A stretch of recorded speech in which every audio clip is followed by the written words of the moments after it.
네, 오늘 은혜 받으실 말씀은 창세기 45장의 말씀으로 우리 함께 은혜 받는 시간을 갖도록 하겠습니다. 자, 먼저 창세기 45장 5절의 말씀을 우리 다 같이 한 목소리로 읽도록 하겠습니다. PPT 띄워주세요. 됐다. 아닌데 45장. 자, 우리 다 같이 한 목소리로 읽도록 하겠습니다. 시작. 당신들이 나를 이곳에 팔았다고 해서 근심하지 마소서. 한탄하지 마소서. 하나님이 생명을 구원하시려고 나를 당신들보다 먼저 보내셨나이다. 아멘. 오늘 창세기 45장의 말씀을 통해서 함께 은혜 받으실 때에 우리 하나님께서는 이 모든 인류의 역사를 다 주관하고 계시고 그 역사를 이루어 가시는 하나님을 우리 감사하면서 우리 말씀 듣는 시간 갖도록 하겠습니다. 자, 먼저 이제 야곱이 아니고 요셉이 형들에게 이제 말을 한 장면을 보시면 이런 장면이 옵니다. 요셉이 형들에게 이르되 내게 가까이 오소서. 그들이 가까이 가니 이르되 나는 당신들의 아우 요셉이니 당신들이 애굽에 판 자라, 이렇게 말하고 있는 겁니다. 자, 그래서 보시면 요셉이 가장 형들의 가장 이제 아픈 곳을 직접 그 언급하면서 형제들의 그 마음에 이제 어떤 마음이 들었을까요? 이 말을 하면 이제 형제들이 요셉을 팔았던 그 부분에 대해서 이제 깜짝 놀랐을 겁니다. 왜냐하면 자기가 죽은 줄로만 알았던 요셉이 애굽의 총리로 있으면서 이 막강한 권력을 갖고 있으면서 자기의 생명을 이렇게도 할 수도 있고 저렇게 할 수 있는 그런 권력자로서 자기 앞에 딱 서는 모습을 보고, 그 다음에 요셉이 그것을 잊은 것이 아니고 자기들이 형제들이 자기를 애굽에 팔았던 그 사실을 아직까지도 정확하게 기억을 하고 있었다는 겁니다. 그럼 형제들이 딱 들었을 때 깜짝 놀랐다는 거예요. 근데 요셉이 이 말을 꺼냈던 그 이유는 무엇이냐면 이 형제들을 정죄하고 심판하기 위해서 그랬던 것이 아닙니다. 자, 왜 그것을 알 수 있냐면 이 5절의 말씀을 보시면 오늘 본문 말씀인데, 이 당신들이 나를 이곳에 팔았다고 해서 근심하지 마소서, 이렇게 얘기하고 있는 겁니다. 그래서 형제들이 그것을 아직까지도 자기들이 이 마음의 짐으로 계속해서 갖고 있었을 때 요셉이 이 말을 꺼냈던 이유는 뭐냐면 이 형제들에 있었던 그 죄책감과 그 마음에 있던 짐을 다 이제 없애기 위해서 그 얘기를 했던 거예요. 그래서 그렇게 말하면서 당신들이 나를 이곳에 팔았다고 해서 근심하지 마소서, 한탄하지 마소서. 그 다음에 그 일을 하신 것이 당신들 탓이 아닌 하나님께서 계획하셨기 때문에 나를 이곳으로 애굽으로 먼저 보내셨다는 이 말을 요셉이 말하고 있는 겁니다. 근데 요셉이 이 말을 꺼낼 수 있었던 그 이유가 뭐냐면 전제 조건이 형제들이 자신들의 이 죄에 대해서 이 요셉 앞에서 고백을 합니다. 그래서 죄를 먼저 고백했고 이 죄에 대해서 이것을 심판해서 이렇게 할 수도 있고 저렇게 할 수도 있는 그 권력자가 어떻게 하냐면 그 구원자로서 나타나는 이 모습을 봤을 때 우리 또한 마찬가지로 이 하나님이 우리를 마지막 때에 이제 예수님 앞에 우리 섰을 때에 우리의 죄에 대해서 자복한 사람에게서는 하나님이 누구로 나타나면 구원자로 나타나는 거예요. 그러나 여전히 예를 들어서 형제들이 요셉 앞에서 자기의 죄에 대해서 이제 뉘우치지도 않고 여전히 이 요셉에 대해서 아직까지도 미운 감정이 있다면 형제들이 앞에 딱 섰을 때 그것을 이제 죄에 대해서 자복하지도 않았을 때 그러면 요셉이 봤을 때 그 형제들을 보면 어떤 마음이 들까요? 당연히 아직까지도 이 사람들은 그 죄에 여전히 빠져 있네, 이렇게 생각하면서 구원의 하나님이 아닌 심판의 하나님으로서 다가가게 된다는 거예요. 우리도 마찬가지로 나의 죄에 대해서 이것을 하나님 앞에 자복하고 이 부분에 대해서 이제 우리가 이것을 뉘우치고 돌이키고 하나님 앞에 설 때는 하나님께서는 우리에게 구원의 하나님으로 나타나시는 겁니다. 이해하시게 되기를 예수님을 축복합니다. 자, 어제 제가 이제 유튜브에 영상을 쭉 이제 편집을 하면서 무슨 얘기를 했었냐면 11조에 대한 얘기를 이제 한입 만나는 쇼츠를 쭉 올려가 2개를 올렸어요. 그 내용이 뭐냐면 11조는 율법이 아니고 율법 이전부터 있었던 거다. 그리고 그래서 이제 예수님께서 다시 오셔서 이 11조에 대해서 하지 말라고 했으면 우리는 안 해도 되지만 예수님께서는 이것도 행하고 저것도 버리지 말라 했기 때문에 우리는 11조를 반드시 해야 된다. 그리고 11조는 내 것이 아니고 하나님의 것이기 때문에 이것을 드리지 않으면 우리는 도둑질이 된다. 이렇게 해서 이제 말씀으로만 딱 이제 올렸어요. 근데 어제 밤에 누가 댓글 하나 달았고 이제 방금 또 누가 댓글을 달았는데 제가 딱 이제 그 댓글을 두 개를 보면서 무슨 생각이 들었냐면 야, 이 공부 많이 한다는 사람들이 자기들의 기본 출발 자체가 틀리니까 이 하나님의 말씀에 대해서 전부 오해할 수밖에 없구나라는 생각이 제가 들었어요. 왜냐하면 변명거리는 그거예요. 뭐냐면 11조에 대해서 이제 첫 번째 댓글은 뭐냐면 11조가 이것을 물질이라 생각하지 마라. 물질을 드린 것이 아니고 그 땅의 소산 중에 10분의 1을 드린 거기 때문에 돈 내라는 거는 잘못된 거다. 이렇게 이제 자기가 생각을 했나 봐요. 그러면서 영상 링크를 딱 걸면서 저한테 이제 댓글을 달았던데 제가 그냥 그 별로 데리고 갈 가치가 없어서 그거를 그냥 삭제를 딱 시켰어요. 니는 그냥 니대로 살아라. 그냥 그렇게 살아도 그래 자기가 그냥 그 물질에 대해서 아까운 마음이 있으니까 그런 마음이 드는 거거든요. 왜냐하면 그래서 제가 이제 그 댓글을 지우고 그다음 무엇을 했냐면 그 설비 11조에 대한 설명을 쭉 구구절절 제가 달아놨어요. 왜냐하면 뭔가 좀 이 말을 듣고 깨달을까 싶어서 달았는데 전혀 깨닫지를 못하더라고. 그래서 어떤 말을 달았냐면 자 구약에 있어서 우리는 소득이라 했을 때에 어떤 것이 있냐면 물질을 버는 것이 아닙니다. 구약에서 우리가 이제 출애굽하고 난 다음에 이스라엘 백성이 광야 생활을 할 때 그 소득이 무엇이냐면 하나님께서 주신 만나밖에 없었고 메추라기밖에 없었잖아요. 그것이 소득이었고 그 다음에 이제 마침내 가나안 땅에 들어갔을 때 이스라엘 백성들이 그 취할 수 있는 소득이 무엇이었냐면 이제 곡식밖에 없었던 거예요. 그러니까 한 해 동안 이 이제 그 추수했던 이 곡식들을 다 거두어서 하나님께 드릴 것을 10분의 1을 드리고 나머지 10분의 9를 자기 것으로 취했다는 겁니다. 이스라엘 백성들이 돈을 벌어서 그런 것이 아니고 그 당시의 문화가 이 농경 사회였기 때문에 소출이란 것이 자기에게 수입으로 들어올 수 있는 것이 곡식밖에 없었어요. 그래서 곡식을 드렸던 겁니다. 그러나 오늘날 우리는 이제 농사지어서 우리가 사는 것이 아니잖아요. 예? 우리가 이제 농사를 지어서 10분의 1을 하나님께 드리고 나머지 10분의 9를 우리가 저장을 하는 그 모습도 잘못되는 거지만 지금은 우리는 돈을 버는 것이 이제 곡식을 버는 것이 아닙니다.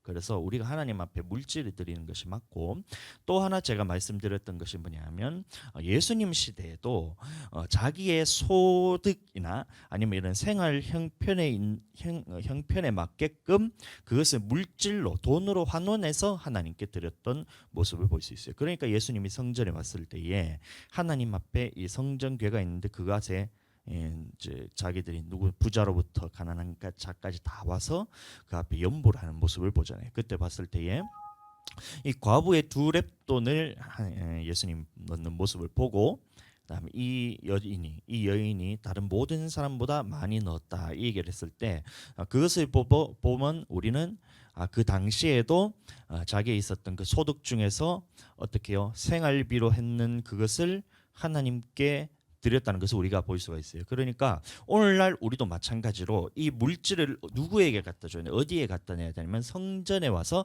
하나님께 드려야 되는 것이 바로 물질이라는 거예요. 자, 그리고 그 다음에 두 번째로 댓글 단 사람이 뭐냐면 제가 지압 보는데 기억이 잘 안 나는데 이 마태복음 23장에 나오는 11조는 신명기 14장에 나오는 11조다 이렇게 나오더라고요. 그게 뭐냐면 곡식이다 이건 겁니다. 마찬가지인데 자 그러면 우리는 11조에 대해서 여러분들 그 누구에게 갖다 바쳐야 되는 거냐면 하나님께 드려야 되는 거예요. 그러니까 교회에 갖다 바치는 것이 하나님께 드리는 거란 생각을 하지 말라는 거예요.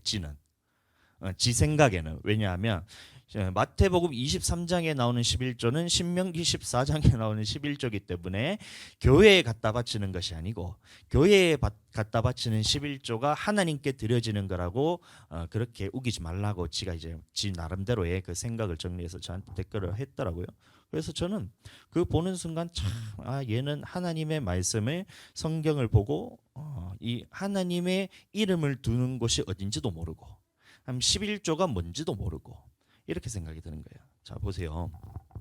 우리가 왜 이 11조를 이제 오늘날로 말하면 성전, 다시 말하면 교회에 왜 11조를 하느냐면 이것은 구약에 있어서 하나님께서 말씀하신 거예요. 왜냐하면 택하신 장소에서 하나님 앞에서 구별된 예물을 드리는 것이 하나님의 법이었던 거예요. 그래서 구별된 장소에 하나님께서 드리라는 겁니다.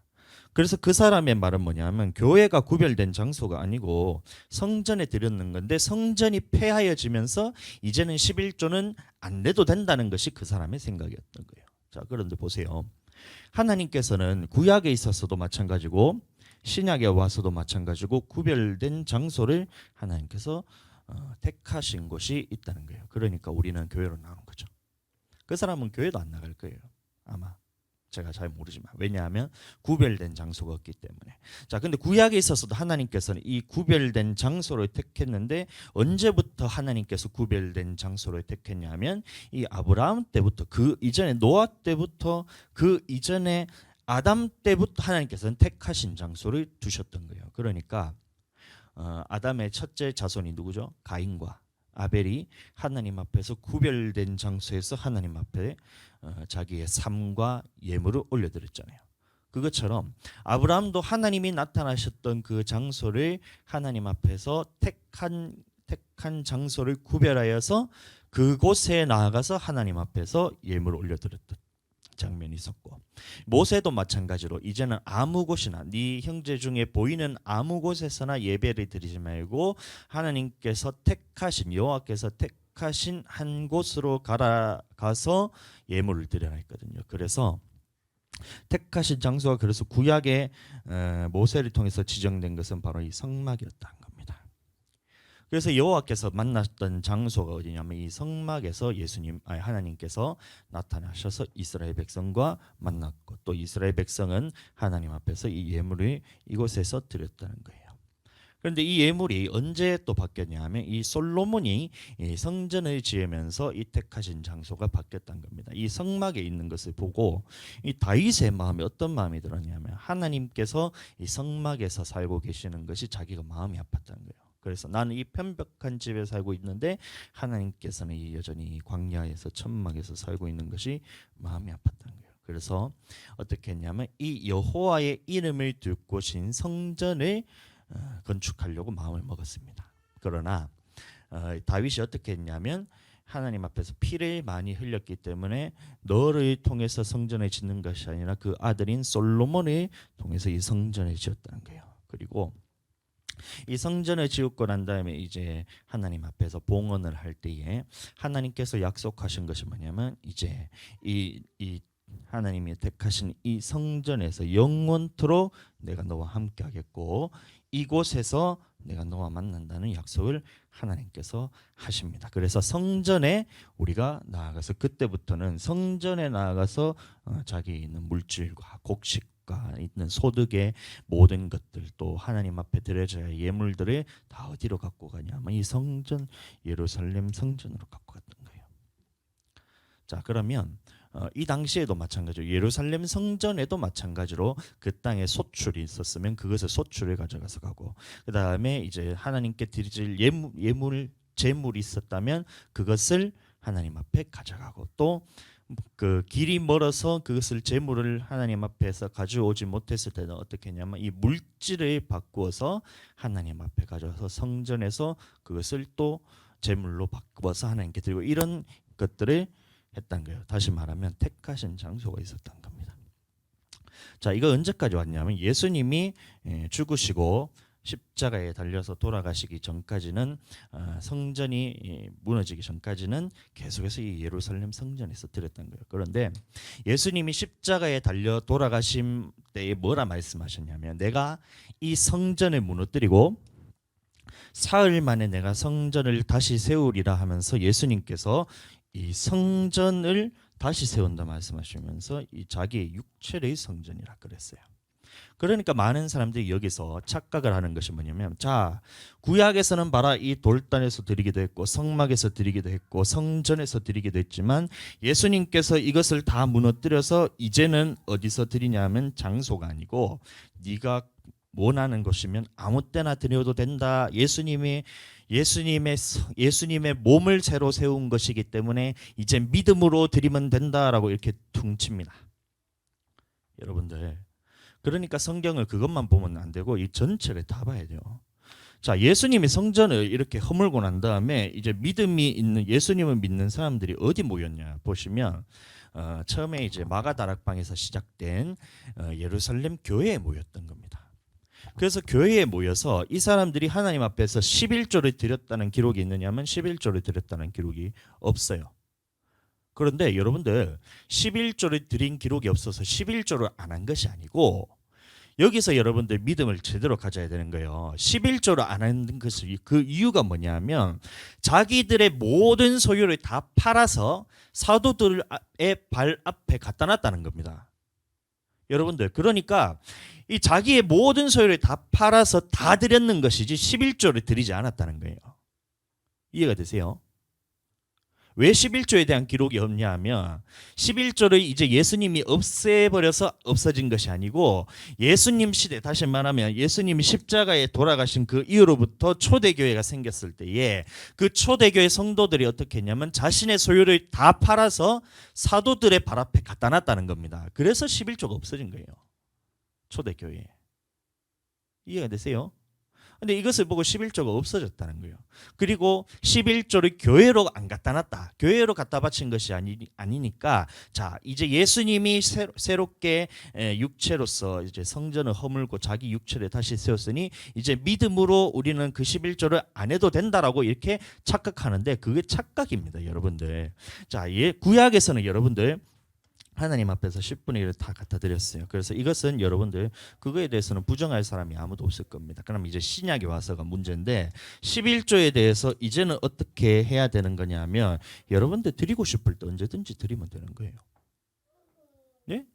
1년에 한 번 소출을 우리가 거두어서 그것을 드려서 11조를 드리는 것이 아니라 이제 우리에게 주시는 소득이 있으면 얼마든지 하나님 앞에 드릴 수 있는 기회가 열렸잖아요. 하나님한테 드릴 수 있는 기회가 열렸잖아요. 자, 그런데 자, 이 예수님의 육체에 대해서도 여러분들 성경에서 보면 뭐라고 말하고 있냐면 예수님이 핏값을 주고 사신 교회라 나오고 있어요. 자, 그래서 교회란 곳에 이 예수님의 핏값을 주고 무엇을 샀냐면 성전을 허무시고 사흘 만에 다시 세우신 자기 육체라 그랬는데 이 육체가 뭐냐면 교회입니다. 교회. 자, 그러니까 하나님께서 이름을 영원토록 두신다는 이 말씀은 없어지지 않아요. 왜냐하면 영원토록이라는 이 말씀이 있다는 것은 뭐냐면 우리가 이제 예수님이 재림하시기 전까지는 이 하나님의 택하신 여호와께서 이름을 둘 곳을 하나님께서 택하신 장소가 있다는 거예요. 그러나 자, 이것이 없어졌다고 해서 우리가 아무 곳에서나 드려도 되는 것이 아니라 이제는 어디에 드려야 되냐면 성전된 자기 육체, 다시 말하면 예수님의 핏값을 주고 산 이 교회에다 드려야 된다는 겁니다. 이해가 되세요? 교회에 드려야 된다는 거예요. 그러니까 이제 사도들의 발 앞에 나왔다는 말이 발 앞에 놔뒀다는 말이 뭐냐면 사도들이 예수님이 돌아가시고 난 다음에 무엇을 했냐면 가는 곳곳마다 교회를 세웠어요. 교회를. 가는 곳곳마다 성당을 세운 것이 아니고 가는 곳곳마다 어디 이슬람 사원이나 이제 힌두교 사원이나 아니면 유대인 사원을 세운 것이 아니고 교회를 세웠다는 겁니다. 교회를. 그러니까 마가다락방에서도 교회가 생겨나서 그 교회가 점차 사람들이 부흥을 하면서 베드로가 한 번 설교했을 때 3,000명이 들어오고 이런 역사가 나타나죠. 그래서 교회가 계속해서 커졌던 거예요. 그리고 그 은혜 받은 사람들이 11조를 한 것이 아니고 자기 모든 소유를 다 팔아서 이 사도들의 발 앞에 다시 말하면 교회에 갖다 놨다는 겁니다. 그러니까 11조 하기 싫으면 다 하면 돼요. 다 하면 돼요. 11조를 하기 싫으면 다 하면 돼요. 여러분들. 그러니까 저는 다 하잖아요. 11조를 별로 그렇게 떼먹는 것이 저는 싫어가지고 저는 들어오는 돈마다 족족 하나님께 다 드립니다. 저는 다 하면 돼요. 다. 근데 그게 하기 싫으니까 왜 그러냐면 이런 말을 계속해서 사람들이 덧붙이고 그다음에 하나님의 말씀에 있어서 자기가 이제 제대로 보지 않고 그냥 빼고 또 빼고 하다 보면 누군가의 말에 이제 홀라당 넘어가게 돼요. 자 보세요. 11조는 당연히 하나님 거예요. 구약에 있어서도 하나님 것이었고 신약에 와서도 보세요. 모든 것을 다 드리는 그 믿음이 없다면 10분의 1을 원래 하나님 것이라 인정하고 10분의 1만 드렸는데 그거를 왜 못해요? 하나님 것이라 인정을 못하니까 다 지 거라 생각하니까 못하는 거죠. 맞죠? 만물의 주인은 하나님 것이고 물질의 주인은 하나님 것이라 인정하는데 왜 10분의 1만 달라는데 못 줘요? 그 속에 드리기 싫은 마음이 있기 때문인 거예요. 자 그런데 드리기 싫은 마음이 있는데 하나님을 대적할 수는 없잖아요. 여기서 중요한 거예요. 여러분들 하나님께 드리기 싫은 마음이 분명히 올라와요. 누가 주는 거냐면 마귀가 주는 거예요. 그런데 여기서 많은 사람들이 실수하는 것이 뭐냐면 이 올라오는 하나님 앞에서 거리낌이 있어요. 처음에 11조에 대해서 떼먹기 시작하면 거리낌이 생깁니다. 여러분들 11조에 대해서 한번 찾아보세요. 왜 찾냐 하면 11조는 드려야 되는 건 알겠는데 이거에 대해서 아까운 마음이 있기 때문에 11조에 대해서 찾는 거예요. 그 다음에 어떻게 하냐면 자기 입맛에 맞는 말을 하는 사람을 찾아갑니다. 그러니까 나처럼 11조에 대해서는 하나님 것이고 도둑질하면 안 되고 반드시 드려야 된다. 예수님께서 그것을 하지 말라 한 적이 없기 때문에 드려라 했기 때문에 우리도 드려야 된다. 이 말을 들으면 해야 되잖아요. 그러니까 이것을 듣기를 싫어하는 거예요. 그러니까 듣기를 거부하는데 자기 안에서는 무슨 계속해서 영혼은 어떻게 하냐면 여러분들 영혼입니다. 영혼. 자기 영혼은 어떻게 생각하냐면 니는 그렇게 생각할 줄 모르지만 네 영혼은 지금 뭐라 생각하냐면 11조는 하나님 것이고 도둑질한 것은 네 영혼은 생각하고 있는 거예요. 그러니까 이것을 찾는 거예요. 어떻게 해야 이것을 내가 죄책감 없이 하나님 앞에서 내가 거리낌 없이 하나님 앞에서 내가 이것을 내가 죄책감 없고 거리낌 없고 또 이런 아무런 부담감 없이 안 드려도 될 마음을 내가 어떻게 품냐면 자기에게 입맛에 맞는 말을 하는 사람들을 찾아가는 거예요. 여러분들 큰일 납니다. 11조는 하나님 거예요. 도둑질이고 드리지 않는 것은 도둑질이고. 근데 이 말을 하면 자기가 듣기 싫으니까 무엇을 찾냐면 어떤 목사님이 11조에 대해서 안 해도 된다는 목사님이 있어요. 그 사람의 말을 찾아가는 거예요. 쭉 보면 여기 다 걸립니다. 첫 번째 성전이 없어졌기 때문에 이제는 교회에 내는 것이 아니고 네가 11조에 대해서 네 마음에 내면 된다. 마음이 중요한 것이지 11조 돈이 중요한 것이 아니라는 이 성전이 없어졌다라는 이 말에 다 걸립니다. 큰일 납니다. 여러분들. 예수님이 핏값을 주고 사신 곳이 바로 교회예요. 그래서 교회는 무조건 커야 돼요. 초대교회 때도 교회가 처음에는 이제 복음이 선포되고 하나님의 역사가 나타나니까 계속해서 커지는 거예요. 근데 그때 어떻게 했냐면 이 예수님을 믿기 싫어하는 유대인들이 이 예수님의 핏값 주고 산 교회를 핍박하기 시작합니다. 그래서 어떻게 됐냐면 디아스포라가 됐잖아요. 그러면 여러분들 오늘날도 마찬가지예요. 하나님의 역사가 나타나고 하나님의 말씀이 선포되는 교회는 계속해서 성장하게 돼 있어요. 크게 돼 있어요. 그러면 무조건 교회는 커야 돼요. 그런데 어떤 사람들이 있냐면 그 당시의 유대인들처럼 이 예수님의 역사가 나타나고 하나님의 살아계심이 증거되는 교회가 커져가는 것을 보면서 자기들의 이런 이제 세력이 점점 줄어들면서 이 배 아프니까 어떻게 되냐면 이 교회를 핍박하기 시작합니다.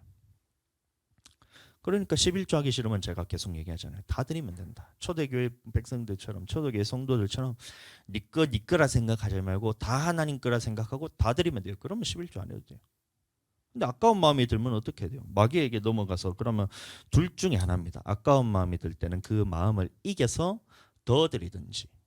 참 그래서 우리 교회 성도는 참 이제 마음이 참 감사해요. 그것을 이제 하나님의 말씀으로 듣고 드릴 것은 하나님께 드릴 것은 드리고 그다음에 자기가 또 그 안에서도 또 하나님께 더 드리고 싶어서 막 그러잖아요.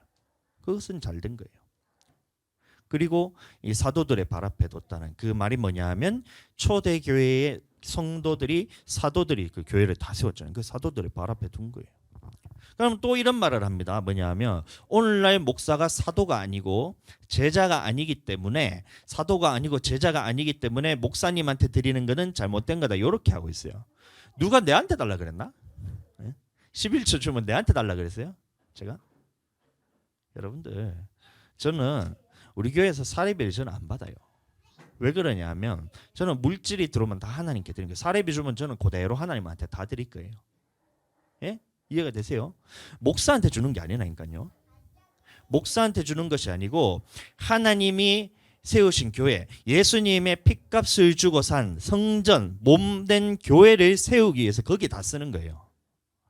그러니까 나한테 주는 게 아니고 교회를 세우는 데 쓰고 영혼 살리는 데 쓰는데, 그것이 자기가 목사한테 들어간다 생각하고 교회가 쓴다 생각하고 하니까 이게 자기 것이라 자꾸 생각해요. 자기 것이라고. 그러니까 드리기 싫어하는 마음이 계속 생기는 거예요. 여러분들 11조 안 하면 그러면 전기세 누가 내요? 여러분들 한번 생각해 보세요. 성도들이 아무도 11조 하지 않고 아무도 헌금도 하지 않고 그러면 어떻게 해야 돼요? 그럼 교회를 우리는 어떻게 운영해 나가요? 전기세 누가 내요? 수도세 누가 내? 그럼 난방비 누가 내? 밥 먹는 거 누가 내? 예?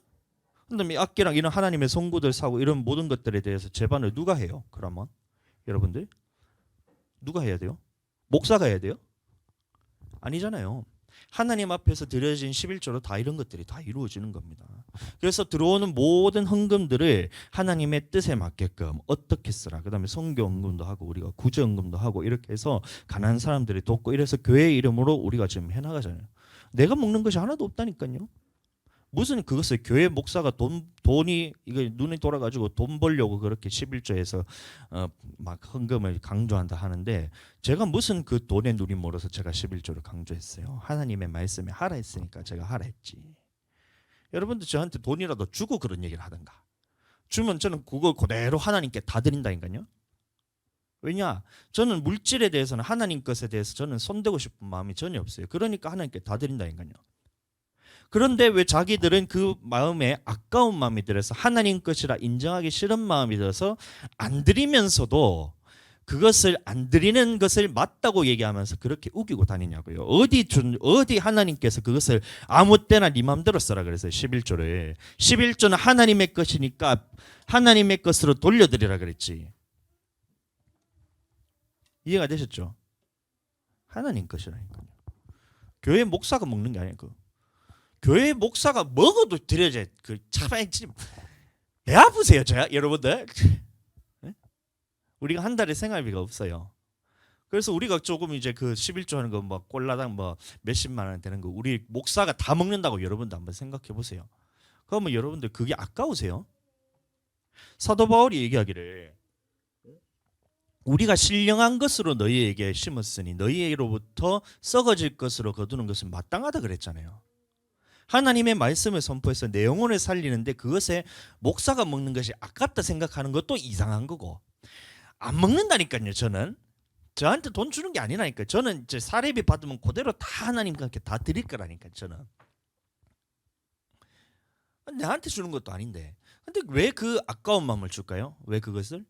그 돈은 다 교회를 세우는 데 쓰이고 영혼 살리는 데 쓰이는데 왜 아까운 마음이 들까요? 자기 마음에 아까운 마음이 그것을 따라가고 싶은 거예요. 드리기 싫은 거예요. 그러니까 누군가의 말씀을 계속 찾아다니는데 여러분들 이런 거 하지 마세요. 제발. 하나님의 말씀은 선포를 그대로 하는 곳에 찾아가야 됩니다. 오늘날 많은 목사님들, 많은 교수님들이 어떻게 얘기하냐면 11조는 없어졌다 그래요. 11조는 안 해도 되고 이제 마음이 중요하기 때문에 11조는 그냥 형편이 되면 내고 그것은 안 해도 된다라고 생각해요. 여러분들 그럼 한번 생각해 봅시다. 우리가 11조에 대해서 아무것도 안 하고 교회에 우리가 들어오는 물질이 없어요. 그럼 어떻게 돼요? 교회는 당연히 문을 닫아야죠. 안 그래요? 문 닫아야 되잖아요. 어떻게 우리가 월세를 어떻게 감당해요? 돈이 들어오는 게 없으면. 지금은 누군가 우리에게 후원해 주는 분이 있고 헌금하시는 분이 있어요. 그래서 교회가 돌아가요. 근데 그것이 후원이 딱 끊기는 순간 성도들이 11조를 하지 않고 헌금을 하지 않으면 우리는 이 월세를 어떻게 감당해요? 여러분들? 아무도 못 하잖아요. 그럼 목사가 가서 그럼 일해 가지고 돈 벌어야 되는데, 그래서 많은 목사님들이 지금 생계 현장에 뛰어 들어가잖아요. 자, 근데 보세요. 그럼 11줄 안 되면 이 성전세부터 해가지고 전기세, 물세 쭉 해서 쓰는 모든 것들에 대해서 누가 감당해요? 그거를 감당할 사람이 아무도 없어요. 그럼 교회를 문 닫아야 돼요. 한번 보세요. 여러분들 굉장히 똑똑하다 생각하죠. 하나님께서 택하신 곳이 이제 구약에서는 성전이었지만 신약에서는 이 성전을 허물고 이제 교회가 아니고 이제 두세 사람이 모인 곳에는 나도 너와 함께 한다 했으니까 아무 곳에서나 모여서 예배드린다 생각하잖아요. 그럼 그 영혼들이 어디로 간지 보세요. 자, 오늘날도 많은 교회가 있어요. 어떤 교회가 있냐면 주중에는 어디 가서 빌려서 예배드리는 거예요. 공장이나 주중에는 안 가고 주말에만 공장이나 학교나 어디 학원이나 화장품 가게나 이래 빌려서 카페나 이래 빌려서 예배를 드려요. 예, 거기까지는 좋아요. 근데 그러면 이제 주중에 예배 끝나고 난 다음에 돌아가서 여러분들의 영혼은 어디서 그러면 기도를 해야 돼요? 여러분들? 기도 안 할 것 같으면 그냥 이제 아무 데서나 드려도 되지. 근데 여러분들이 기도를 해야 돼요. 저희가 이제 개척하기 전에 어디서 기도했었냐면 가정에서 우리가 어쩔 수 없이 예배를 드릴 수밖에 없었잖아요. 성전이 없어서. 그래서 부르짖어서 기도하고 부르짖어서 찬송하니까 어떻게 하냐면 층간소음으로 연락이 왔습니다. 여러분들 한번 보세요. 세상 사람들은 애굽 사람들은 이제 하나님 앞에서 예배드린 것을 싫어합니다. 세상 사람들은 하나님 앞에 예배드린 것을 싫어해요. 당연한 것이죠. 왜냐하면 자기 영혼이 뺏기니까. 마귀가 잡고 있는 이 영혼이 뺏기니까 하나님에 있는 택하신 교회로 가는 것을 싫어합니다. 예? 광야로 구별된 삶을 사는 것을 싫어합니다. 그러니까 죽이는 거예요, 사람들을. 자, 그러니까 어떻게 돼요? 이 예배 드려서 장소 빌리는 것까지는 좋아요. 그 다음에 자기가 한 주 동안 살아가면서 기도를 해야 되는데 기도를 어디서 해요? 집에서 해요? 집에서 3시간 동안 부르짖어서 기도하실 거예요? 내 영혼이 살기 위해서는 여러분들 내 영혼이 살기 위해서는 하루에 1시간 이상 기도해야 돼요. 여러분들 내 영혼에 올라오는 이 육신의 것들을 죽이기 위해서는 2시간 이상 기도해야 돼요. 부르짖어서. 그럼 다른 사람의 영혼을 살리기 위해서는 4시간 이상 기도해야 돼요. 이 나라를 살리고 열방을 살리기 위해서는 어떻게 되냐면 8시간 이상 기도해야 된다고 윤석준 목사님 그렇게 얘기했거든요. 저는 그 말에 동의합니다. 그러면 여러분들 집에서 이거 할 수 있으세요? 그러니까 성전에 와서 기도하잖아요, 우리가. 그 집에서만 기도를 하려고 보면 여러분들 저는 집에서 기도가 잘 안 되더라고. 참 자기 전에 그렇게 잠깐 기도하고 밥 먹기 전에 잠깐 기도하고 일어나서 눈 뜨고 하나님 감사합니다 잠깐 기도, 그런 기도 말고 하나님 앞에서 진짜 전심으로 부르짖고 아무 눈치 없이 하나님과 나 외에는 세상과 나는 간 것 없고 오직 구속한 주만 보인다는 그 기도의 깊이까지 들어가려면 세상에서는 할 수가 없어요. 기도도 못 하잖아요. 자, 그러면 자, 주중에 빌려서 하는 것까지 제가 이걸 나쁘다 하는 것이 아닙니다. 할 수 있어요. 그런데 주중에 기도는 어디서 해요? 어디서 해요? 그러니까 다 어디 가냐면 기도 동량하러 다닙니다. 기도 동량. 여러분들 기도 동량이란 말 들어보셨어요? 주중에 내가 기도할 곳이 없어서 다른 교회 가서 기도할 수 있는 자리를 조금 빌려달라고 기도 동량을 하고 다니는 거예요. 왜요? 이 성전이 없어졌다고 하니까. 성전이 없어졌다고 하니까 기도할 곳은 성전에서 하나님께서 부르짖는 그 기도를 듣는다 했는데 자기가 기도를 해야 되는데 그 기도를 할 곳이 없으니까 어디 가냐면 다른 교회 가가지고 기도 동량을 하고 다니는 거예요. 그러면서 말은 뭐냐면 성전은 없어졌다. 예수님이 이제 그 구약에 있었던 성전을 허물고 자기 육체로 다시 세웠기 때문에 이 건물로서 기능은 없어졌다 하면서 다 어디 가냐 하면 기도할 곳이 없어요. 여러분들 한 세대만 지나보세요. 여러분들 지금 우리는 아직까지 교회가 이제 이 나라에 많이 지금 있어요. 물론 지금 많은 교회가 문을 닫고 이제 이런 부분에서 문을 닫고 또 이러고 있지만 아직까지도 대한민국이라는 나라에는 수많은 교회가 있기 때문에 우리는 언제든지 그곳에 가서 기도할 수 있는 장소가 있어요. 그런데 여러분들 이 성전으로서 다시 건물로서 기능이 없어졌다라는 이 생각을 가진 사람들이 한 세대만 딱 지나가잖아요. 그러면 어떻게 되냐면 다음 세대는 교회가 없어집니다. 교회가 없어지는 거예요.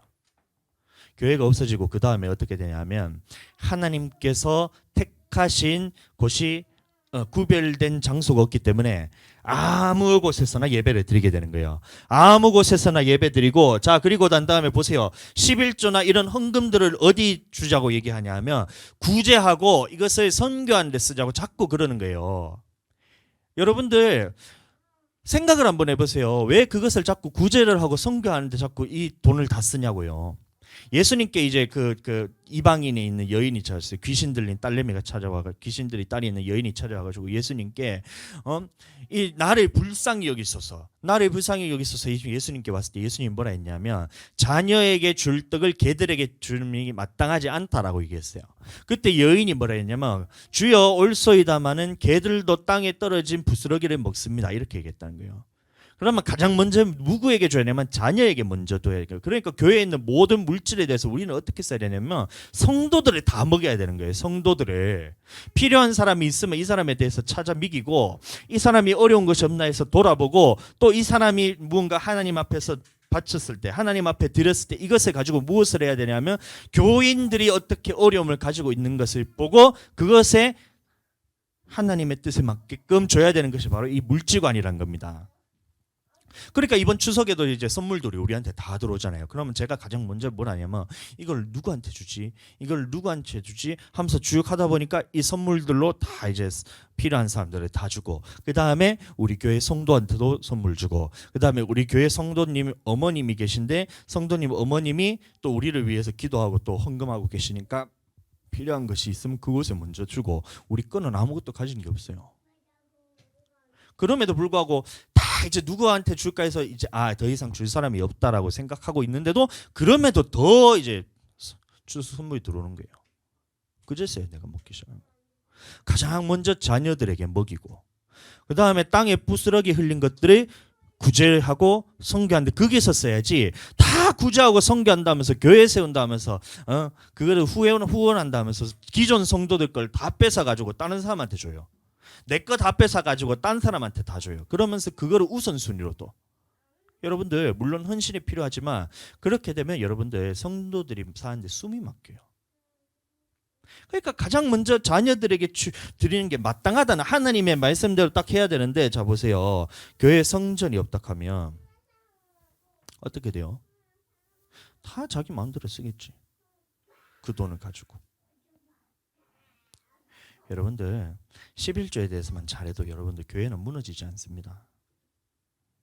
사람이 많고 적음 때문에 교회가 무너지는 것이 아니고 제대로 된 믿음이 없어서 교회가 무너지는 거예요. 여러분들 11조 안 내면 그러면 누가 그것을 여러분들 다 감당해요? 교회를 없앨까요, 우리가? 교회 문 닫고 그냥 이제 건물은 없어졌다고 또 가정에 가서 예배 드릴까요? 층간 소음이고 뭐고 사람들이 뭐라 하기나 말았기나? 아니잖아요. 방음판도 딱 설치해갖고 우리가 그렇게 하는 이유가 뭐예요? 그 사람들과 우리는 구별된 장소에서 사흘길쯤 광야, 다시 말하면 세상과 완전히 떨어진 곳에서 구별된 곳에서 하나님께 드리는 것이 바로 11조란 거예요. 하여튼 누군가 뭔가 좀 이상한 얘기하는 사람들이 처음에 그걸 누가 잘못했어. 내가 봤을 때는 그 사람도 누군가의 들은 말이라 그랬습니다. 우리가 생각하는 것 같지만 당신이 그렇게 생각하는 것 같지만 누군가를 통해서 들은 거예요. 누군가에서 통해 들었는데 그 사람은 또 지가 스스로 생각했나 보세요. 그 지가 스스로 생각한 게 아니고 또 누군가를 통해서 들었어요. 그 사람은 또 누군가를 통해서 듣고 쭉쭉 올라가다 보면 결국에는 이 말에 누가 있는지 보세요. 하나님께 드리라는 것이 하나님께 드리는 것이 아깝다는 마음에서 출발했으면 그것은 막입니다. 하나님께 드리는 것이 아깝다 생각하는 것은 막입니다. 근데 하나님 앞에 더 드리지 못해서 아까운 마음은 그것은 하나님께서 주신 거예요. 그러니까 제가 말하잖아요. 11조 하기 싫으면 그러면 방법이 있습니다, 여러분.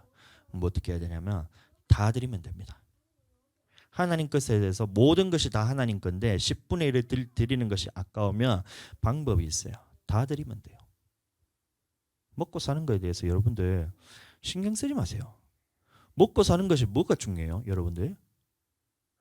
먹고 사는 게 그렇게 중요해요?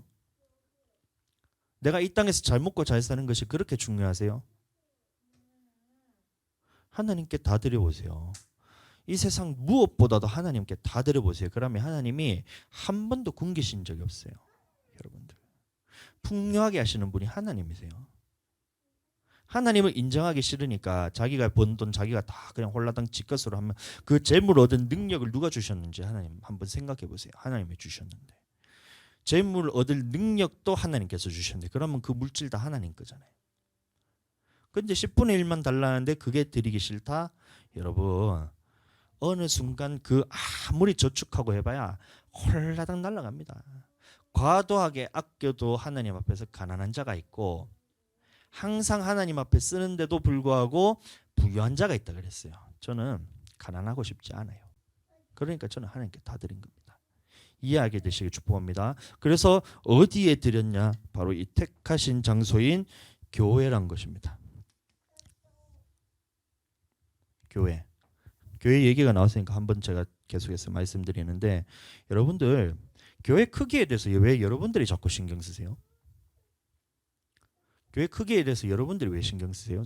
무슨 교회 크다, 뭐 교회가 크면 다냐, 교회가 작다, 뭐 교회 작아도 하나님이 뭐 역사하신다, 막 그런 식으로 하는데 왜 그걸 네가 신경 쓰세요? 이걸 주시는 것은 하나님입니다. 15평짜리 교회도 하나님께서 역사하시면 그거는 하나님이 쓰시는 거예요. 근데 연세중앙교회 같이 그렇게 큰 교회가 있더라도 하나님이 역사하시면 하나님이 쓰시는 거예요. 그런데 작은 교회라서 하나님이 역사하신 것은 아니고 그 교회에서 하나님의 말씀대로 그대로 선포하는 교회는 하나님께서 쓰시는 거예요. 그러니까 우리 교회를 하나님이 쓰시는 거예요. 근데 우리 교회가 아닌 그 너희 교회가 100명이 있고 1000명이 있고 10,000명이 있더라도 하나님의 말씀대로 선포하지 않으면 그거는 교회가 아닙니다. 교회가 아닙니다. 하나님의 말씀이 선포되지 않는 곳은 교회가 아닙니다. 교회라는 이름만 달고 있지만 그곳은 세상 잡배들이 모이는 시장하고 똑같아요. 그곳에서 아무런 영양가 없는 영혼을 살릴 수도 없는 말을 하고 그 영혼이 그곳에서 계속해서 죽어가는데 그게 어떻게 교회예요? 하나님의 말씀을 하는 것이 교회란 것입니다. 그래서 저는 한 말씀도 빠짐없이 다 하나님의 말씀을 그대로 전하기 위해서 있는 것이고 특히 11조에 관해서 여러분들 아무리 말해도 하나님 것은 하나님으로 드리는 것이 11조이기 때문에 여러분들 아무리 한번 이제 드리기 싫은 마음으로 가지고 그렇게 깝죽대고 있어봐요. 그래봐야 너만 하나님 앞에서 힘들어집니다. 물질로 어려움 겪고. 물질로 어려움 겪다가 여러분들 어느 순간 하나님께서 그 어려움을 안 주시잖아요. 여러분들 잘 생각하세요. 그게 뭐냐면 하나님이 너를 버렸다는 거예요. 물질에 대해서 하나님께서 드리지 않았을 때 하나님께서는 당연히 물질로 어려움을 겪게 하십니다. 왜냐하면 이 영혼을 살리기 위해서 하나님께서 하시는 거예요. 그런데 이 어려움을 겪음에도 불구하고 하나님의 말씀은 무시하고 끝까지 자기 생각이 나지만 마귀가 주는 생각을 붙들고 있잖아요. 가면 저주를 끊기 위해서 하나님께서는 연단을 주시는데 끝까지 무시하고 한번 가보세요. 어느 순간 하나님께서 그 있던 그런 이제 어려움 같은 거를 한순간에 사라지게 하셔요. 돈 때문에 어려움 없고 그냥 풍성하게 지가 잘 먹고 잘 사는 것 같아. 남들 앞에서 떵떵거리면서. 그런데 하나님께서 그 사인이 뭐냐면 너를 지금 버리셨다는 거예요. 안 됩니다. 부자는 천국에 못 들어갑니다. 이해하게 되시길 축복합니다. 괜히 흥분해가지고 참. 그래서 이 댓글을 못 달도록 하고 싶은데 그거를 암만 해도 모르겠어. 그래서 단족족 제가 지우고 있는데 11조 저 부분에 대해서는 비공개로 해봤어요. 비공개가 아니고 일부 공개. 우리 교회 유튜브에 들어올 수 있는 사람만 딱 신뢰할 수 있도록. 그 사람들이 욕 안 하겠지. 뭐 속으로 하겠지. 막 겉으로 대놓고 욕은 안 하겠지. 하여튼 좋은 영향을 끼치지 않는 것 같아서 그 댓글이 올라온 족족 제가 차단을 하고 그 다음에 우리 교회의 성도들만큼은 하나님 앞에서 바로 서서 그렇게 이제 믿음 생활 잘하게 되기를 예수님 축복합니다. 그렇게 또 이제 앞으로 계속해서 그렇게 관리할 거예요. 이 모든 만물의 주관자가 하나님이라는 것을 우리가 알아야 된다는 겁니다. 자, 그런데 참 감사한 게 뭐냐면 이 모든 역사를 하나님께서 주관하신다는 것이 너무 감사한 거예요. 보세요. 요셉을 보냈는데 이 땅에 2년 동안 흉년이 들었으나 아직은 5년은 밭갈이도 못하고 추수도 못할지라 이렇게 얘기하고 있어요. 자, 근데 요셉을 하나님께서 애굽으로 종살이로 보냈던 그 이유가 뭐냐면 형제들이 왔을 때 이렇게 얘기했잖아요. 그러면 요셉이 뭐 얘기하기를 당신들이 나를 애굽에 팔았다고 근심하지 말고 한탄하지 마소서 하나님께서 당신들의 생명을 살리려고 나를 먼저 보내셨나이다 이렇게 얘기한 거예요. 그러니까 5년이 아직까지 흉년이 남아있던 거예요. 다시 말하면 그 5년 동안은 아무 파종도 하지 못하고 하나님 앞에서 거두지도 못하고 이러니까 다시 말하면 너희는 모두 다 기근으로서 멸망받게 된다는 겁니다. 온 그 가나안 근동 지방에 있던 그 고대 근동 지방이 가뭄으로 해서 멸망받을 그 상황이었다는 거예요. 그런데 하나님께서는 어떻게 했냐면 그 상황 가운데서 이스라엘 민족을 선택한 이스라엘 민족을 살리기를 원하시는 하나님의 계획이 있었다는 겁니다. 자, 45장 7절 말씀 보겠습니다.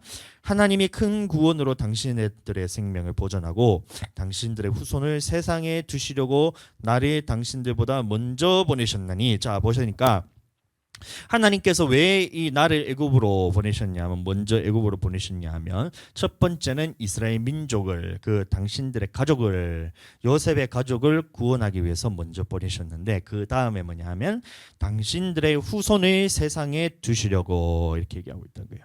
그럼 하나님이 보셨을 때는 요셉의 가족들만 굶어 죽는 것이 아니고 요셉의 가족들만 굶어 죽는 데서 건지는 것이 아니고 그를 통해서 하나님의 그 믿음의 자손들을 계속해서 세우시기를 원하셨다는 거예요. 그래서 이 땅에서 멸망받을 것이 아니고 애굽이란 나라를 먼저 가서 요셉에게 꿈을 또 해석하게 해서 이 풍성한 곡식을 저장하게 해서 그 기근을 건너게 하셔서 그 민족을 보존케 하기를 원하셨던 하나님의 계획을 갖고 있었다는 거예요. 자, 이스라엘 민족을 애굽에서 번성을 시킬 그 하나님의 약속을 하나님께서 기억하셨다는 거예요. 또 이것을 오늘날로 말하면 이제 믿는 자들, 다시 말하면 궁극적으로 예수님이 이런 고난을 받으심을 통해서 먼저 우리를 위해서 고난을 받으심을 통해서 우리 또한 구원받을 것이라는 그 예표로서 하나님께서 우리에게 보여주셨다는 겁니다. 자, 보세요. 하나님께서 어떻게 이제 약속을 이루셨냐면 이 아브라함에게 했던 이 약속을 이루기 위해서 보내셨다는 겁니다. 내 자손이 이방에 객이 되어 그들을 섬기겠고 그들은 400년 동안 네 자손을 괴롭히더니 그들이 섬기는 나라를 내가 징벌할지며 그 후에 네 자손이 큰 재물을 이끌며 나오리라 얘기했다는 거예요. 그래서 그 이방 민족, 다시 말하면 애굽이라는 곳에 보내서 너희가 그곳에서 민족을 이루게 될 것인데 그 민족을 이루었을 때 마침내 내가 그 너를 통치하고 있던 나라를 징벌하시며 그곳에서 큰 재물을 이끌고 나오리라. 그 계획을 이루시기 위해서 하나님께서 요셉을 보내셨다는 거예요. 이처럼 하나님께서는 그 요셉의 인생뿐만 아니라 모든 인류의 역사를 다 보고 계시는 거예요. 그러니까 보세요. 아브라함에게 예언하셨던 것이 이제 또 요셉의 꿈이 통해 예언하셨던 것이 모세 때 이제 그것이 이루어지잖아요. 아브라함에게 약속했던 것처럼 400년 동안 종살이를 하겠고 4대 만에 돌아온다 했는데 자, 그 종살이한 지 4대 만에 모세를 통해서 출애굽을 하잖아요. 그 역사를 이루어가고 또 하나님께서 역사를 어떻게 이루어가셨나 보면 이 다니엘에게 또 이제 환상 가운데서 그 꿈을 해석하게 합니다. 느부갓네살이 하룻밤에 꿈을 꾸는 거예요. 뭐냐면 신상이 하나 있는데 머리는 순금이고 팔과 가슴은 은이고 또 배랑 넓적다리는 노시고 종아리는 철이고 발은 또 얼마는 철이고 얼마는 진흙이고 그 후에는 뜨인돌이 와서 이거를 딱 신상을 깨부수는데 다 흩어지더라. 이건 거예요. 그러면 이것을 봤을 때에 다니엘이 해석할 때 뭐라고 해석했냐면 하나님의 이루시는 그 역사를 하나님께서 다 예언을 하셨다는 거예요. 일어나기도 전에. 그러니까 머리는 뭐냐면 순금으로 있었던 이 바벨론 제국에 있는 느부갓네살 왕 당신입니다. 당신의 나라가 정말 가장 위대하고 큰 이 순금과 같은 나라인데 그 후에 메대 바사 제국, 이제 가슴과 팔이 은인데 당신보다는 조금 못하지만 그래도 강력한 나라가 있는데 메대 바사 제국입니다. 페르시아. 그리고 그 제국을 누가 멸망시키냐면 배와 넓적다리 있는 이 노시인데 이 헬라 제국이 이제 페르시아 제국을 이제 잡아먹잖아요. 멸망시키잖아요. 그 후에는 헬라 제국이 영원할 것 같았지만 로마 제국이 헬라 제국을 이제 없애버리고 로마 제국이죠. 그 후에는 이제 어떻게 돼요? 예수님 이후로부터 로마 제국 이후, 다시 말하면 하나님께서 새로운 한 나라를 세우는데 이제 예수님을 통해서 이제는 국가가 나라가 아니고 영원토록 있을 하나님의 나라를 예수님을 통해서 세워가신다는 이 예언이 있었잖아요. 그러니까 모든 인류의 역사를 누가 이끌어 가시면 바로 하나님이었던 거예요. 앞으로 오실 날도 마찬가지입니다. 예수님이 죽으시고 부활하신 그 후로부터 그때부터를 말세라 그럽니다. 그럼 말세에 어떤 일이 일어나냐? 이제 인을 떼기 시작하는 거예요. 하나님이 어린 양이 인을 떼기 시작하는데 첫째 인을 뗄 때는 사람들의 미혹이 있고, 그럼 둘째 인을 뗄 때는 어떻게 됐어요? 전쟁이 있고 기근이 있고, 셋째 인을 기근과 지진이 있고, 넷째 인을 떼니까 사망이라고 그러기도 하고 온역이라고 그러기도 하고 전염병이 확 돌려요. 그거에 대해서 다 예언되고 있다니까요. 다섯째 인이 뗄 때 뭐냐면 이제 순교자의 수가 찰 때까지 그게 순교해야 돼요. 무서운 일이 일어납니다.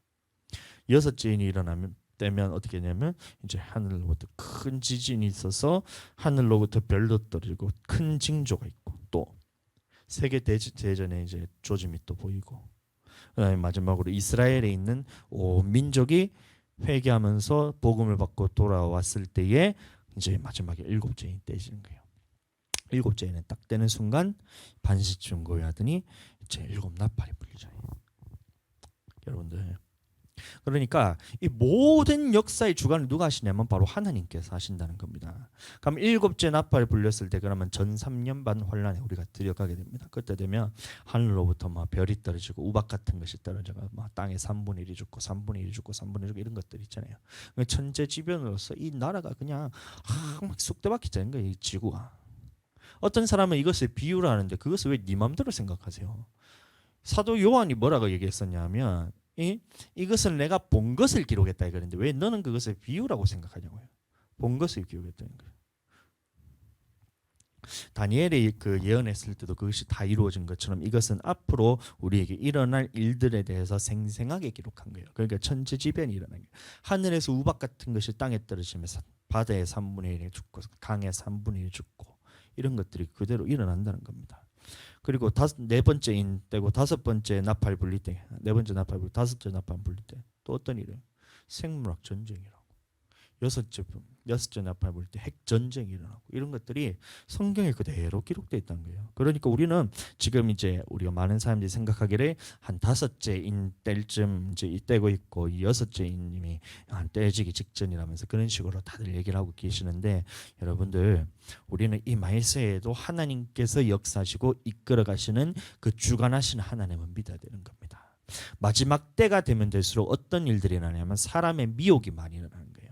그러니까 굉장히 많이 공부를 하고 학식이 뛰어나다지만 가면 갈수록 어떤 일들이 벌어지냐 하면 자꾸 하나님의 말씀에 있어서 어긋나게 하고 하나님의 말씀을 순전하게 섬기는 것을 자꾸 핍박하고 하나님을 순전하게 섬기려는 사람들이 자꾸 사라져가는 그 시대가 온다는 거예요. 그러니까 제가 11조에 대해서 제가 얘기를 드렸지만, 여러분들 11조에 대해서 하나님의 것이고 도둑질하면 안 되고 예수님이 없어진 것이 아니라 이것도 행하고 저것도 하라고 했기 때문에 해야 됩니다, 이렇게 말하면 사람들이 그 말을 듣기 싫어하고 많은 사람들이 거기서 믿음을 버리게 된다는 겁니다. 왜요? 자기들의 생각이 점점 더 높아지면서 지가 지 생각이라 생각하지만 실제로는 마귀가 이것을 사로잡아서 어떻게든 이 성도들 무너뜨리는 그때가 온다는 거예요. 그러니까 우리가 마지막 때 어떻게 해야 되겠어요? 이기기 위해서는 어떻게 해야 되겠어요? 이기기 위해서 그 일곱째 나팔 불릴 때, 마침내 일곱째 나팔 불릴 때 어떤 일이 일어나냐면 우리가 알고 있는 그 짐승의 때가 바로 나타나는 거예요.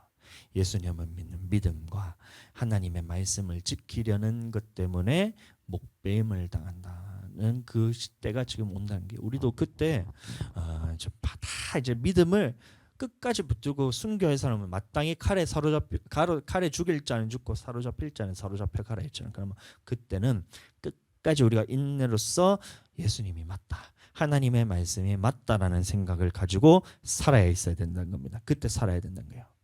그렇게 살아야 되는 거예요. 죽으면 죽으리라. 나를 짐승의 권세를 받아서 예수님을 믿는 자를 며칠은 다 죽이게 하는 그때에 죽이면 그때 죽어야 되는 거예요. 그때 죽지 않고 살잖아요.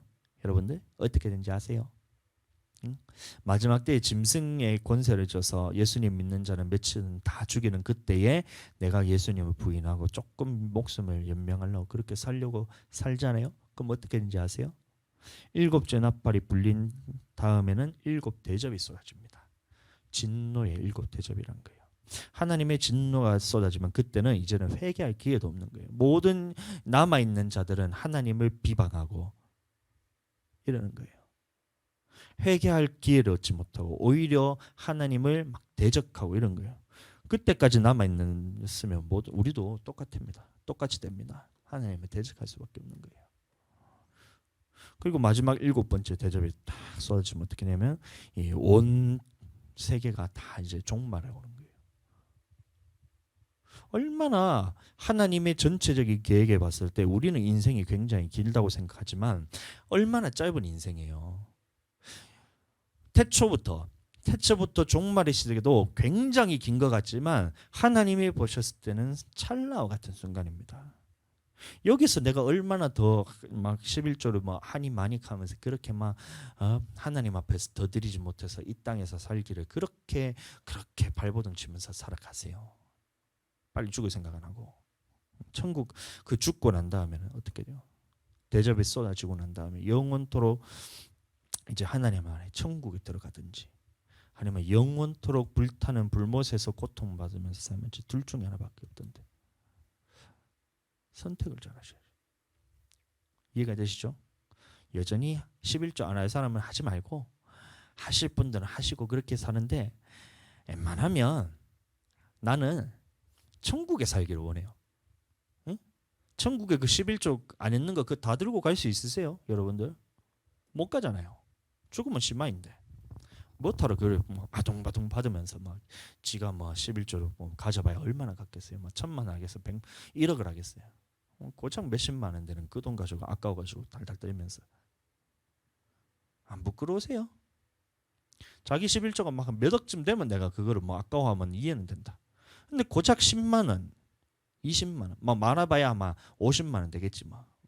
정말 맞벌이 한 부분들. 조금 더 줘가지고 11조를 100만 원 한다 칩시다. 근데 그게 아까우세요? 여러분들? 돈이 그렇게 아까우세요? 100만 원이면? 안 그래요? 안 부끄러우세요? 천국에 가면 그 물질에 대해서 여러분들 다 갖고 갈 수 있는 것도 아닌데 그 갖고 가봐야 아무짝에도 쓸모없는데 그게 왜 아까운지 모르겠어 나는.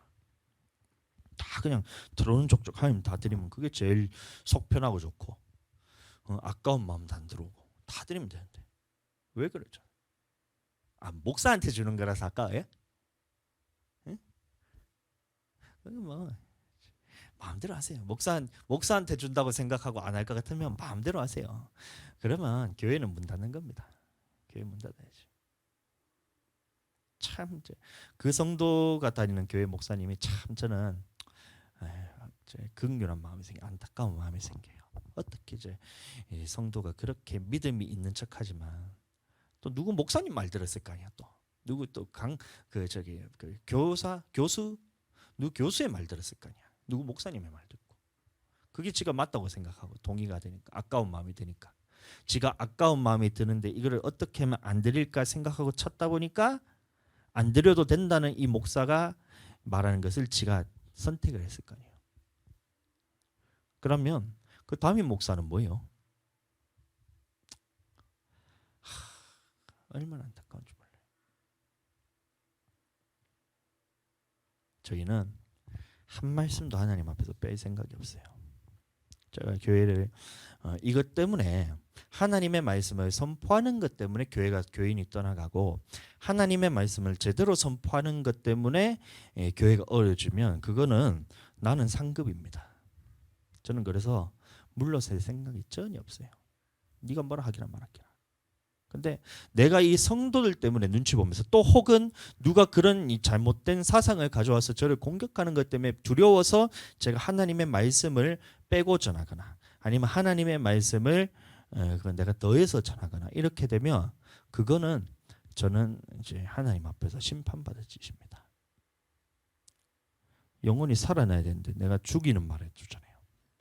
생명에는 생명수를 줘야 되는데 독극물로 내가 주고 있는 거잖아요. 지 영혼이 죽어가는데 얼마나 많이 죽어가는지 몰라요. 이해하게 되시길 축복합니다. 돈에 대해서 여러분들 다시 한번 제가 말하지만 그 돈 준다고 제가 먹는 거 아니에요. 제가 먹어도 뭐 여러분들 아깝지 않아야 되잖아요. 저는 생명의 말씀을 준 거고 신령한 것을 뿌렸은즉 어떻게 돼? 육신의 것을 거둔 것은 마땅하다 했던 그 사도 바울의 말처럼 저도 그것도 안 아까워야 되는데 심지어 내가 받는 것도 아닌데도 그것이 왜 아까워요? 그러면 하나님께 드리는 거지. 교회 세우는 데 쓰고 성도 영혼 살리는 데 쓰는데 그게 왜 아까워요? 참. 그럼 그 돈 안 쓰면 그럼 뭐 어디다 쓸 거예요? 그걸 다 네 먹는 데 쓸 거예요? 네 홀라당 다 먹는 데 쓸 거예요? 네 자식들 키우는 데 쓸 거예요? 여러분들? 자식들 먹는 데 쓸 거예요? 그 자식도 하나님께서 탁 채가 버렸어요. 그러면 끝입니다, 여러분들. 저주가 아니고. 우리 자식도 둘이가 있어요, 지금. 아들 하나, 아들 하나. 그 두 아들이 있는데 하나님께서 하루아침에 데려가시면 끝이에요. 한번 붙잡아봐도 얼마 전에도 보니까 이제 누군가 이제 누구였지? 누가 돌아가셨다 했노? 아들내미가 그 포항에 그 있잖아요. 그 비가 많이 와가지고 폭우했는데 중학생 아들이 데려갔죠. 하나님께서 자식에 대해서 그렇게 애지중지하면서 부모로서 자기가 대신 죽었으면 좋겠다. 이게 부모의 마음이잖아요. 그렇게 했는데도 하나님께서 하루아침에 딱 데려가 버리시면 끝이에요. 그럼 여러분들 돈을 왜 그렇게 목에 매세요? 자녀들 때문에요? 하나님께서 지금 책임지고 계신데 안 되는 거예요. 여러분들 모든 역사는 다 하나님께서 이루어 가십니다. 창조 때부터 마지막 때까지 하나님께서 다 이루어 가시는 거예요. 그럼 우리는 어떻게든 이 안에서 무엇을 해야 되냐면 하나님의 뜻을 나 삶을 통해서 이루어지겠다. 하나님께서 계획하신 그 계획 안에서 내가 하나님의 역사를 내가 이루어 가겠다. 이 마음이 계속 있어야 돼요. 여러분들 11조 한번 한 것이 그냥 11조 하는 것 같죠, 여러분들. 11조 하래서 11조를 한번 한 것 같죠. 근데 하나님의 계획에 있어서는 뭐냐면 내 영혼이 지금 하나님 나라의 생명책에 기록되어 있는 것과 똑같은 겁니다, 여러분들. 11조가 아니고. 그럼 하나님의 역사를 이루어가는 데 있어서 내가 쓰임 받는 것이 하나님의 말씀에 순종하는 겁니다. 이해하게 되시길 예수님을 축복합니다.